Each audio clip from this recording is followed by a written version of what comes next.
Today we are going to be ranking the best upper back and lat exercises in a tier list so that you know exactly which exercises to program to achieve your goals. First up on the list we have pull-ups, and these are going to be an S tier back movement. These can be progressed or regressed to any level. There are tons of different grips for variety, and they should be a staple in any size or strength focused program.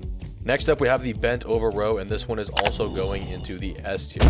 This is another elite back exercise along with pull-ups, and they can be done with a barbell, dumbbells, or a T-bar even. Most people with purely size goals will get better results with a machine row, but when done properly, these will grow your back tremendously. Next up, we have the seated cable row, and this one is going to go into the B tier. The only reason this goes into the B tier is because your lower back is likely to fatigue before your lats or upper back, and if you have strength goals, you probably aren't going to be doing any of these in a program.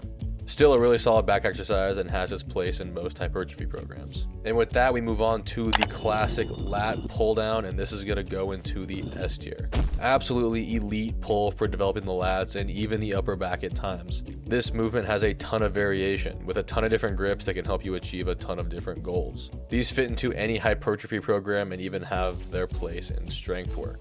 Next up, we have single arm pulls with a cable. These can be rows or pull downs like shown in the little picture right there, and these are going into the S tier. These are great for targeting any part of the back unilaterally. However, if you don't have a ton of back muscle, using these to target super specific parts of the back are probably a waste of time. Next up, we have the dumbbell pullover, and this one is going to go into the A tier. This is a great lat accessory, especially if you don't have access to a pull down machine. Most of the tension is in the lengthened position, which a lot of people say is best for hypertrophy. Next up, we have straight arm pull downs, much like the dumbbell pull down or pullover. This is another A tier lat accessory. It also gets the serratus activated for a nice set of gills, allowing you to breathe underwater. Speaking of underwater, next exercise, the renegade row, and this one is going straight into the creek. The creek takes its first victim in the back tier list, and as purely a back growing movement, when you have nothing but a set of dumbbells, it probably is not the best option, and you're probably better off spending your time doing some bent over or chest supported rows with said dumbbells. Next up on the complete opposite end of the spectrum, we have a chest supported row machine or chest supported machine row, and this one is going into the S tier.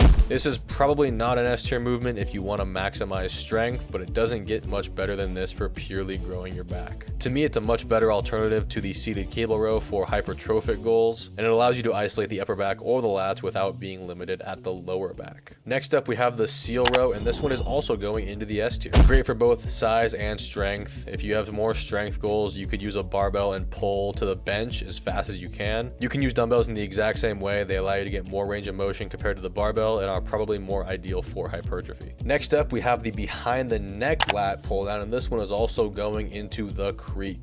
There is no reason to do this for most people, as pulling to the front is just much more effective. The only reason I can think of for doing these is if you do Olympic lifts, but even then you'll mostly do behind the neck presses and jerks rather than pull downs. Next up, we have face pulls, and these are going into the B tier. Solid movement for developing the upper back, and they also target the rear delts quite a bit.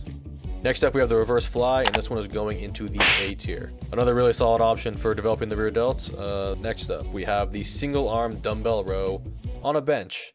There's probably a more concise name for that, but I do not know it. Anyways, this one is going into the C tier.